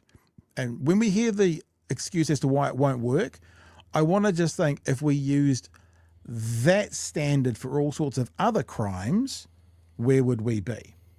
Little bit of interesting information. This is, I'm not sure where this documentary is from. He says we, so maybe it's on the Herald. I have to have a look. But they had a journalist pose as a 13-year-old girl, go on to, I think it's Instagram, not do any actual, like they liked Taylor Swift, and they just saw the kind of things that her started getting fed within a few days, and it's quite shocking. Time now for our political panel. Yesterday, we brought you an experiment by a documentary maker who posed as a 13-year-old girl on Instagram with the teen security settings on. These are the new teen security settings. And this, after just 4 days, without searching for anything, is what she was served up.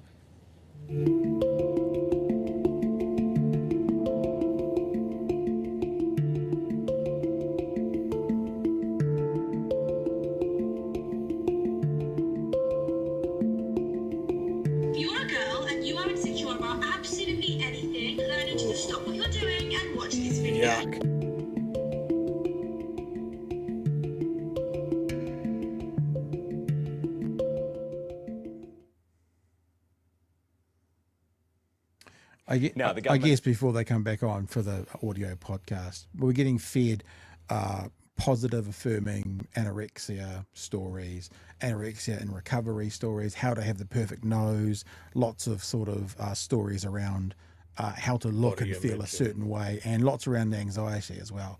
That's what they were getting fed back. And as Ryan says, they hadn't done any searching, so that was just that was the starter algorithm, I guess is what they're saying, Chewie. Is looking at banning under 16s from using social media. Our political panel this morning, Chloe Swarbrick from the Greens and Nicole McKee from ACT. Morena, good morning, team. Good morning, Ryan. Good morning, Chloe. Good to see you both. Now, I'm not sure, just in case you couldn't see the footage that we were showing there, a lot of content to do with anorexia, to do with anxiety, to do with depression, just stuff that you wouldn't want a young person to It's an interesting perspective as well, because the anorexia stuff, I can see it. The kind of measuring your wrist stuff, totally, I'm on board. Having daughters, I understand. The anxiety stuff, they're a generation that are a more anxious group. I mean, depending on what exactly they were being shown around anxiety. I mean, if it was like, it's okay to be anxious kind of stuff, that doesn't feel quite as dangerous as perhaps some of the other stuff, but needless to say, basically messages around the skinnier you are, the happier you will be to 13-year-old girls is pretty shady as the bulk part of what they're being fed. Yeah. Looking at, especially if they're not even searching for it. This is a 13-year-old, a documentary maker posing as a 13-year-old. Nicole, you don't support a ban for under 16s on social media, the ACT Party. Can you tell us why? Well, it's quite simple, Ryan. How do you enforce it? How do you go about having a piece of legislation where you can actually make it work?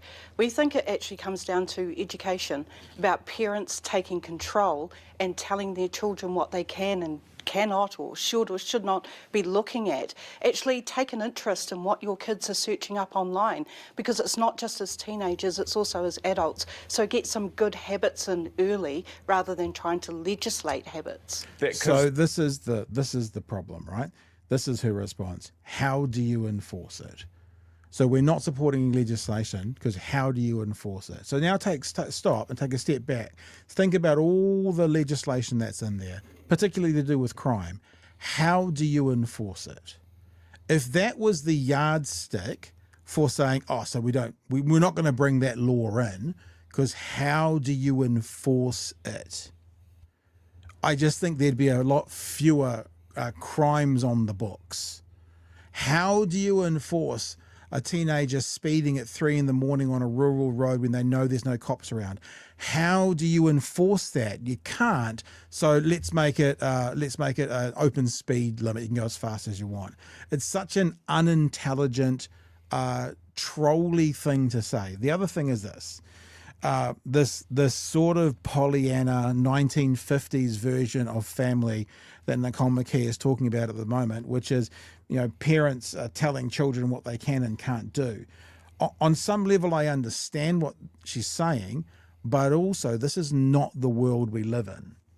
Unless you want to go to a point where you like removing technology from your children, well, actually even doing that, trust me, from being someone who had a bit more kind of input into what my kids were doing when they had certain phones and stuff, as soon as they go to school, put it this way, as soon as one kid at school has a smartphone, your kid is seeing porn. It is as black and white as that. As soon as one boy at school, primary school, intermediate, secondary, as soon as one boy at school has a smartphone, him and his friends are seeing porn. It is as simple as that. In our day, when you had to find a discarded Playboy in a bush. Oh, that's a truism. That's a scary picture you just painted there. And so this is naive. This is naive from Nicole McKee. I don't know whether it's naive for the sake of being naive, i.e. it's politically expedient, or whether she really believes this. Because if she really believes this, what you've got is a 1950s housewife mentality making policy and legislation for us in 2025. And I actually think it's a little bit more dangerous than that, because, Pat, I was agreeing with her.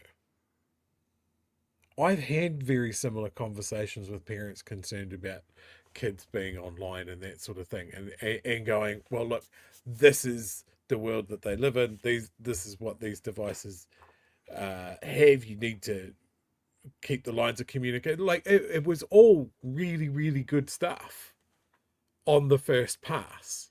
Mm-hmm. And then everything you said is also true. And that's great. That's all good advice. But it's also an argument for not having any legislation around anything ever. Yeah, of course. Of course, that's the point. And this is where it gets really tricky, right? Because this is where politicians can say things that you go, yeah, no, that sounds right. But yeah, it comes from a place of individual responsibility. And it also assumes that every kid's parental family setup is going to be the same. Mm-hmm. And we get into a bit of that. We get into a bit of that. And look, maybe I will, because this part of the clip I was going to stop just for time, but it's only got 60 seconds to go to this. But there are 2 other clips, but they're both short. Because Chloe weighs in on this conversation as well. Because the thing is, in theory, this is not an unhealthy way to have a family. Open dialogue, safe spaces, let's talk it out, let's figure it out. That's also not the common scenario in most New Zealand households. It's just not. And if you're not aware of this yet, I'm sure many of you who are my age will be, because you'll have been through it, but if you're younger than me and it's coming up, your teenager's job is to get around the rules you set. That is their job. That is their mindset. So if you set the rules for your teenager or about what they see and do, put it this way, I used to have friends that went to a real culty church. It had a real cult vibes around it. They had a list in this church for their young people, which was a do not see movie list. Guess what they did on the Friday night after the do not see movie list came out? Those were the movies they went and saw. That's the attitude of a teenager. Let's get a bit more of this. This is 60 seconds for this clip. We'll let Chloe weigh in as well. Remember, they're talking about, under 16s, social media. Should we put bans in place or something in place to make it harder for them to get access to? Chloe, the Aussies are having problems with this themselves, right? How do you actually age verify somebody in the first place? Yeah, I mean, this is one of the points that the Greens have made with regard to practical implementation, but I think that the bigger problem actually is regulating these platforms themselves. I think it's kind of akin to in a climate crisis, we're looking at individuals, regular people, looking at calculating their carbon footprint as opposed to us regulating the use of billionaires and their private jets, right? So we need to look at the core issue here, which is these platforms that are designed with these algorithms to create these kinds of emotions in our young people, which in turn produces more use of these social media platforms, but obviously incredibly detrimental outcomes in society. So the focus needs to be put squarely on those who are benefiting from doing exactly this. And I have to tell you, there's been a bit of a masterclass this week from the left messaging, because we saw this in Chippy last night, how he got the point he wanted to make out, then he came back to the question. You just saw it in Chloe as well. She wanted to put a point out there, then she came back to the question. And what it means is you don't feel like someone's giving you word salad, because they're not, because they are actually answering the question after they make the point that they want to get there as well. There's a couple other clips I'm going to play, Chewie, but anything else you want to share on that for now? No, let's roll on. All right, so this next clip is going on from where they've just been, because it's what I talked about earlier. And obviously the ACT, so what this comes down to for the ACT Party is they do not want to regulate business. That's what it comes down to. So if Nicole McKee was honest, it'd be nothing about how do you enforce it. It would be, we have a cornerstone of our party is to have fewer regulations on business, not more. That's actually what it's about. So a conversation comes out about regulating companies, and tariffs threat that if countries regulate US companies, they are going to up the tariffs. He is going to up the tariff. If you think you're going to do that to Instagram, which is Meta, then we're going to put up the tariffs on you. If you think you're going to do that to Twitter, we're going to put the tariffs up on you. So that's what we're facing, and this is the next part of the conversation. You know what's interesting? Overnight, Donald Trump, and this is why people are maybe a bit timid to move, but overnight he has said, once again, if you tax or regulate American tech companies, we'll tariff you. Chloe, what do you say to Donald Trump? I guess that this is more a question for us as Aotearoa New Zealand. Who do we want to be in this international landscape at the moment? Do we want to stand on our legacy of being principled and consistent? Because we don't get to, particularly in the context of everything else going on in the world at the moment, and obviously the United States of America's complicity in what is currently unfolding in Gaza with the genocide. Do we want to be principled and consistent and stand on our values as we have for the last 40-odd years? And that really is a question for this government. Yeah. Nicole, what do you think? Would you risk, I mean, if regulating big tech came with a tariff price tag, would it be worth doing? Well, President Trump will do what President Trump does, and that includes changing his mind on what he sees as significant and what he doesn't. This actually comes back to New Zealand and what we do here. What are our kids looking at? What are we allowing them to look at? And what sort of controls can we as parents put on our 1950s housewife here? Children, because that's what it comes down to, Brian. I've got 4 kids.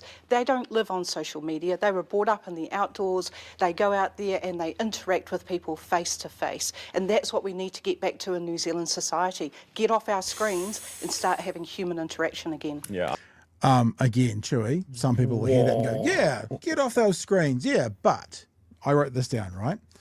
So what she's basically saying is have conversations with your kids, yada, yada, yada. Let's go back to your teenager at school with a smartphone. I've lost my phone. I was plugged in. Smartphone in their pocket. Let's just be realistic here. If I gave my 16-year-old a bag of lollies, and I said, put them in your pocket, and then I said, do not eat those today. Don't touch them. There would be some kids that would come home with an untouched bag of lollies. Most wouldn't. And if you have a look at what happens in the brain with the dopamine when it comes to social media and cell phones, exponentially harder for a teenager to not ingest that versus a lolly. So it's like you said, Chewie, actually, what she's saying on one level, you can kind of go, I like the idea of what that sounds like. In reality, I'm sorry, it's horse shit. And it's not the way to keep your kids safe. And I'll tell you something else, especially growing up in the Catholic Church. The kids that kind of get held back and say, you know, you will not do, as soon as they get some kind of freedom when they go to university and stuff, they're the ones that go furthest off the rails.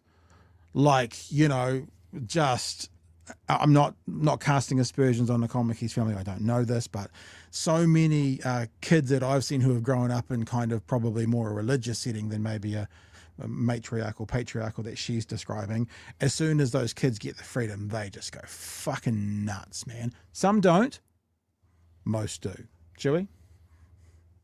Yeah, absolutely. Like everything, this is a more nuanced conversation than a politician wait and go, this is the cookie cutter answer to solve all of these problems. Yeah. When you're talking about social media and kids, this is the world that they exist in. You can't roll it back and go, well, we're just going to make it 1985 again. You can't. You can't get the toothpaste back in the tube. And if you just remove the thing that you see as a problem, you are creating a whole new problem. You are creating kids that don't know how to handle this, that don't think that they can reach out to their parental figures and say, hey, look, I made a mistake and I don't know how to get out of this. You know, and I think Nicola McKee just going, well, my kids turned out all right because I just let them run around in a paddock. Good for you. Yeah, I'm glad it worked out for you. Also, But quite a privileged position because, you know, for example, I'm not saying I don't know Nicola McKee's situation, but many parents in New Zealand don't have the capacity not to have their kids contactable by cell phone because they're working two jobs or they've got two working parents, or so there's an element of privilege which has just come with it as well, that her kids have a setup that they're able to have a 1950s styled, relaxed, chilled life. That's a real privilege. And I'm not saying it's not deserved, but it's a real privilege not to have a solo mum in South Dunedin, South Auckland, and parts of the country having to work two jobs. So the 10-year-old has to have a cell phone because what if you're late for the pickup from school? You know, so we've got to be aware of that as well. And yeah, okay, so you throw down to Meta and you say, hey, look, you've got to put an age gate on this because you're absolutely cooking children. And they go, okay, how do they verify it? They don't have a government ID. You know, technically speaking, Instagram has an age gate on it, which is why they chose a 13-year-old girl to mock up this experiment, right? But that 13-year-old girl could be 9. You know, because they just put their birthday as their 13. Like, it's stupid. I saw a story today that, you know, I think it was to do with Microsoft. But the Canadian government was looking into a breach of their trading laws around Microsoft's cloud services or something like that. And the US government has gone, well, Microsoft's an American company, so American law is preeminent in this, which is definitely a big jink away from how it usually works, which is the law of the country that this is happening in. Of course. Takes preeminence. So that could be a thing as well. Is like, we want to put a regulation on social media companies, and America goes, no, get fucked. They're operating under our law. You can't do shit. And then we're going to tariff you even more. Like, let me just say one other. I want to say one other thing as well about this. I hate this. I'm not like throw your hands in the air and wave them around like you just don't care. I've got a 16-year-old at the moment. I've got a 19-year-old at the moment. The 19-year-old had some real problems with the phone. The 16-year-old has as well. I hate this. I'm not like taking that privilege position and going, just do what we do. It'll be fine. It's really hard. It's really hard. But it's also unrealistic to kind of go, well, as long as my children climb trees, then they'll be fine. Like when my kids, I'll keep their privacy, who it actually is, but when my kids have had issues with phones to a point that they've needed a consequence and they've lost their phone for a day or 2 days or whatever it's been, do you know what they do, Chewie? They just go to school and they get on their friend's phone and they log into all their socials and they just do it at lunchtime and that sort of thing. And this is at a school where they ban phones at the school. They still do it. And you know what they also do is they take their laptops out to the thing, because they haven't banned laptops. So they take their laptops out to the quads with them and they get on during lunchtime and they just chat on their laptop. So it's hard. This is hard and I hate it. But I think it's naive to just kind of go, well, as long as they run around with some fresh air, that'll be fine. People who think that your kids aren't on devices and stuff and have no influence on it, you are the naive ones. Like, I'm just putting it out there. You are the naive ones. I can solve this, Pat. Nationalise it? Is that the normal answer? No. Well, bring in a national internet license. Yeah. So if one of the problems is that there's not a government issued ID to sign up to social media, well, you have to sit a test. and it's enforced every 10 years. We can cut off the top and the bottom of the problem. One more clip. And this is a bit of a ridiculous clip. And actually, one of the reasons I wanted to do it was, if you need any more evidence to fall in love with Chloe Swarbrick, it's in this clip. You can just see it's not even disdain that she has on her photos. It's almost like pity that this ridiculous conversation is going on. If we had it set up properly, I'd have it zoomed in on Chloe the whole time, because the facial expressions when they start to talk about woke words and the repulsion, oh, my pearls, that Nicole McKee has to make sure everyone knows that she doesn't use woke words, is somewhere between revolting and hilarious. Let's have a look. Speaking of politicians and big talk, I saw this interesting article yesterday from the United States. The Democratic Party in the US is being told to cut, quote, woke words and phrases from its vocabulary because they alienate voters. This is from a centre-left think tank, by the way, called Third Way. They've got a list of 45 words. Oh. I wonder if any of you, either of you have... I'm going to play bingo. I didn't want to say... Yeah, I'm glad you said that, Chloe, yeah. So here are some words. Triggering, othering, microaggression, holding space, norms, heteronormative... I just want you to restore that one, norms, right? Norms is one of the words that apparently needs to be avoided, and that's apparently a woke word. Just remember that one. Allyship and involuntary confinement, which I'm assuming is a woke word for prisoners. Do you ever used any of those words, Nicole? I hope not. I hope I haven't used the word norms. I don't know what words I use. Norms is such a woke word. So this is now, we're playing the game, and you can see Chloe thinks it's hilarious. She's aware how stupid this is. But of course, Nicole McKee has to make sure, oh no, woke bad. Not me, woke bad. I'm sorry, Ryan, but I come from a generation where woke words didn't exist. I use real words. They work. Yeah, I think norms has been around for a very long time. Nicole. Yeah. They work very, very well, and I think they're words that people can understand. And it's that look from Chloe. That's almost like she's almost like very, very well, and I think they're words that people. It's like, oh, bless. You're adorable. What an adorable thing to say. Because like World War II, Chewie, you never would have heard the word ally. Like it's a new woke word. You never would have heard that in any armed conflict. But you can just see Chloe going, oh, you're doing the big thing. You're doing the big girl thing. You're doing the thing where, oh, Betty, good on you. It's adorable. I love Chloe in this. People can understand, and I really want to stick with those ones. Woke can go. Chloe, you are guilty of a lot of this. I expected that's where you were going with this, Ryan. But look, this is part of the reason that I have, over the last few years, been making the point, particularly, that there is no point... Sorry. And Chloe, I'm going to go back 5 seconds. Chloe, man, check out this point that Chloe brings up.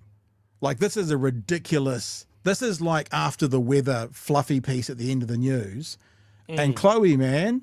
She lays it down. You listen. On message. I have, over the last few years, been making the point, particularly, that there is no point being right left of politics if we are not building the trust necessary to actually go about creating the social change that all of us say that we believe in. There is no point being right if we are left clinging to our mountains of evidence when the last tree is cut down. So I do think, of course, there's some meaningful and useful insights and debates that could be had around the kind of language that we are using, but let's come back to material reality. And material reality tells us that we have wealth and... You're about to hear the stupidest thing that's ever been said on a Ryan Bridge show around the words I know, but it's around the words material reality. But let's come back to material reality. And material reality tells us that we have wealth inequality in this country that rivals, the aristocracy effectively. We need to deal with redistributing that so that everybody has the opportunity to participate in building a good life. And that's why the Greens are proud of the solutions that we've put on the table with the likes of our budget and fiscal strategy and industrial strategy. You say, you admit, yeah, I probably shouldn't do it. And then the next bit is like material reality. What does that even mean?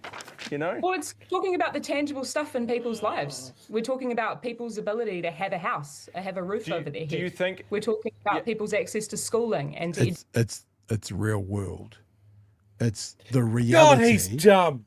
Yeah, it's the reality of material things. I thought I should probably get my book cover out. Can I get it out? Where's it going to pop up for me? Oh, it's going to pop up here. Here we go. Material reality versus culture war bullshit. I fucking love that meme. I love it. I always love it because it's absolutely true. Nicole jumped on the fact to go straight on the culture war thing of like, we never used these words. Like, when you were coming up, Nicole, what was the world like? Yeah. We still have leaded petrol? Is that why you are the way you are? Back in my day, it's just the Facebook meme level of analysis that she has of like, when I was a kid, we never had seat belts and we were all fine. Yeah, apart from the kids that flung through windscreens, you dingus. Yeah. It's just before stupid. I'm glad that Chloe gave that fucking diversion the level of respect it deserved. Yeah, totally.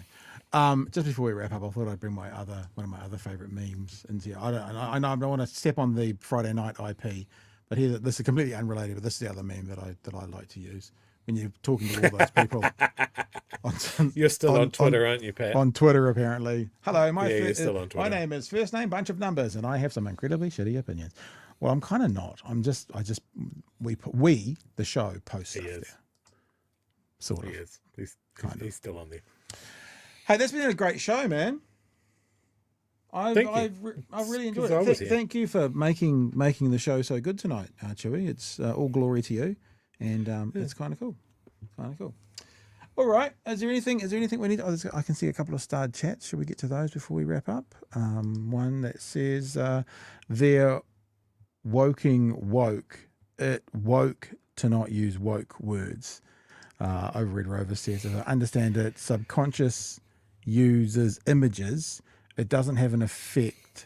Sorry, it doesn't have an image for not. So don't becomes do.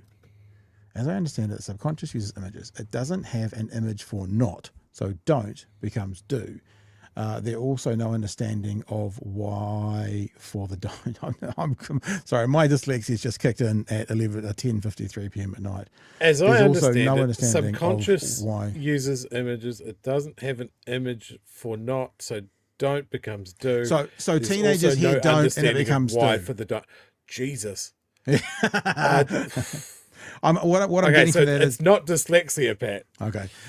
What I'm getting from that is, for example, the frontal lobe doesn't develop till you're 25.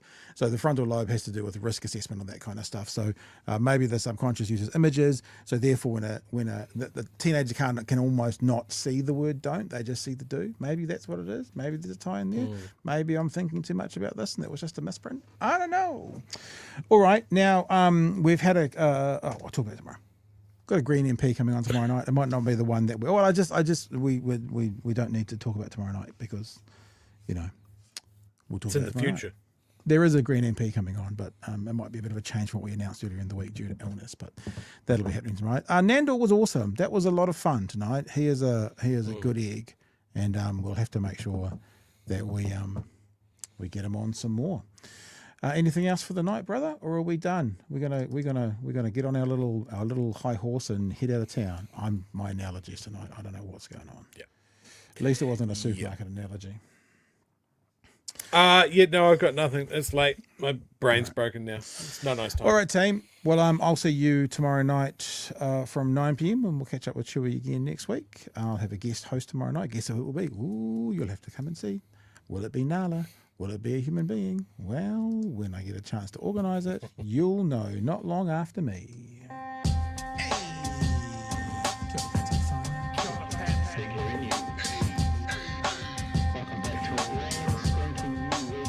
Help us settle a debate, whether it be thoughtful or funny, even if we're all creatures of hate.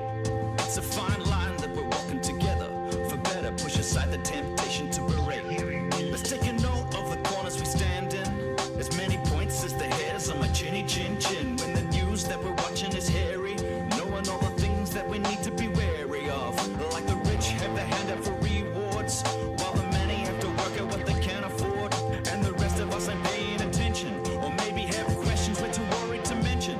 Other media is still dwelling on trivial facts, vetting peas from the rice and the mice from the rats, and picking and choosing a warpath to run, linking ourselves with the hill to die on. It's gotta come down to a welcoming vibe, with an A and a self and a higher in mind. All have a lean either this way or that, and will be analyzed by both Chewie and Pat. With the evil in the world trying to mess with your head, and you're sitting on the couch, you're thinking chivalry's dead. Each night, 2 nights, they're gonna sing you to bed. It's big hairy news. I don't really know nothing more to words to say, face, Chewie. You? No. No, it's not nice time. I've run out of words. All right. It's time for everyone to go to sleep, and then tomorrow morning you can be woke. Sorry. I apologise. Boo. See you tomorrow night from 9. Hooroo, team. Cheers, mate. I didn't see that, by the way, Brother Monk. I hadn't seen your message, so I didn't steal it, I promise.